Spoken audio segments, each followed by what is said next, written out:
દર્શક મિત્રો, ગુજરાત સિક્યોર ન્યૂઝમાં આપ સૌનું હાર્દિક સ્વાગત છે। અમદાવાદ જિલ્લાના ધુલેરા તાલુકાના હેબતપુર ગામે આમ આદમી પાર્ટીની ગુજરાત જોડો જનસભાનું આયોજન। ધુલેરાના હેબતપુર ગામે આમ આદમી પાર્ટી દ્વારા ગુજરાત જોડો જનસભાનું આયોજન કરવામાં આવ્યું હતું। આ જનસભાનો મુખ્ય હેતુ ગુજરાતભરમાં ચાલતા ભ્રષ્ટાચાર, ખરાબ રસ્તાઓ, ખેડૂતોની સમસ્યા, ગામના પાણીની સમસ્યા અને શિક્ષણ, યુવા બેરોજગાર જેવા મુદ્દાઓની ચર્ચા કરવામાં આવી હતી। આ સભાનું આયોજન મીઠપરા લાલજીભાઈ, નારુભાઈ બારૈયા અને અમિતભાઈ અબાભાઈ વેગડ તથા સમસ્ત હેબતપર ગામે કરેલું હતું। આ સભાના મુખ્ય મહેમાન શ્રી રાજુભાઈ કરપડા, ગુજરાત કિસાન સંઘના નેતા, અને અમૃતભાઈ મકવાડા, આમ આદમી પાર્ટી લોકસભા પ્રભારી તથા વિક્રમભાઈ દવે, આમ આદમી પાર્ટી પ્રદેશ પ્રમુખ જેવા નેતાઓ સભામાં હાજરી આપી હતી। ધુલેરા તાલુકાના આજુબાજુ ગામના સામાજિક આગેવાનો તથા યુવાનો મોટી સંખ્યામાં હાજર હતા। Reporter Ramesh Solanki, Gujarat secure news, Dhulera, Hebatpur.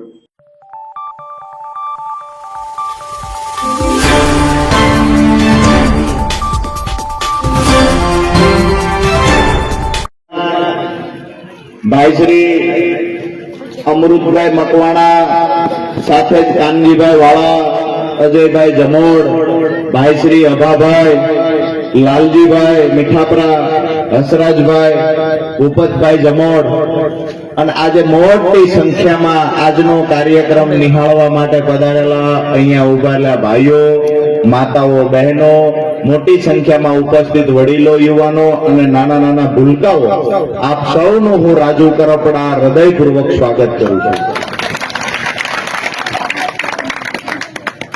આજે હેબતપુર ગામમાં આવી અને જે તમને નવાઈ લાગી કે સભાનો સમય એટલે આમ તો હું લગભગ જોઉં છું કે તમે 3-1 કલાકથી અહીંયા બેઠા છો, તેમ છતાંય આવડી મોટી સંખ્યામાં તમે અહીંયા ઉપસ્થિત રહ્યા, મોટી સંખ્યામાં માતાઓ બહેનો ઉપસ્થિત છે, એટલે એક વાત નક્કી છે, કંઈક પીડા તો છે, કંઈક બદલાવ લાવવો છે। આ અપેક્ષા સાથે આપણે બેઠા છીએ। એમાં પણ નેતાઓની વાત કરીએ કે અમારી આમ આદમી પાર્ટીની સભા હોય એટલે અમને નાની એવી ગાડીમાં અમારા નેતા આવે, એવા અમે લીલનના કાંઈ ઝાકમઝોળ કપડા, સફેદ પડચલીયું પડે એવા કપડા ન હોય અમારી પાસે, કંપનીના બૂટ ચપ્પલ ન હોય, એ બધું ભાજપ વાળાને દીધું। ભાઈએ કહ્યું એમ તાલુકા પંચાયત, જિલ્લા પંચાયતમાં ચૂંટાણો હોય, પંખા વગરની સાયકલ લઈને ફરતો હોય, જેવો સભ્ય બને અને 2 વર્ષ થાય એટલે નવે નક્કોર ગાડી આવે। પાછી એના ઘરેથી બહેનો હોય, ભાજપના હોદ્દેદારોમાં એવું એમના ઘરેથી બહેનો હોય, એ પાછા પિયરમાં જાય, દેરાણા જેઠાણામ જાય, એ એકલા ભોળા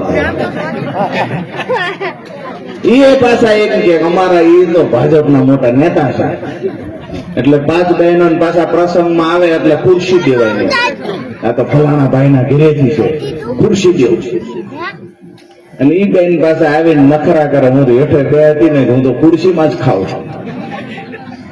એટલે આ ભાજપમાં નતા તેડી તેમ શું કરતા હતા, કપા કાસડો ચડાવીને વીણતા હતા, એ ભૂલી ન જાઓ।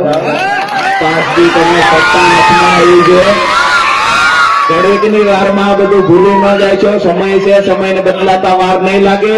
અને જેને જેને પણ ભ્રષ્ટાચાર અને કૌભાંડ કરીને પૈસા ભેગા કર્યા છે, 2 વર્ષ પછી સરકાર બદલાય છે, તેનો હિસાબ થાય છે ને તો જેલની ખીચડી ખાવાનો વારો પણ આવશે। આપણે બધાને વિનંતી કરીએ કે અહીંયા લોકોની તાકાત તંત્રની તાકાત કરતા વધારે છે। લોકો જયારે મત આપે ત્યારે તમે સત્તામાં બેહો છો અને એ જ લોકોની સામે તમે ડંફાસો મારશો। અમે તો ભાજપના નેતા છીએ, અમારો તો ધારાસભ્ય હારે સંબંધ છે, અમારા સાંસદ સભ્ય હારે સંબંધ છે, એટલે જેની હારે સંબંધ હોય અમારી બહેનો નક્કી કરી લે છે કે આ વખતે મત નથી દેવાનો। ભાઈઓને ગમે એમ કરીને ફોલાવી લઈશો, બેન મન બનાવી લે છે ને તો હાવણેથી સફાઈ એવી કરશે કે કમળને ઉગવા નહીં દે ધોલેરા આજુબાજુમાં। મન બનાવી લેવાનું છે ને।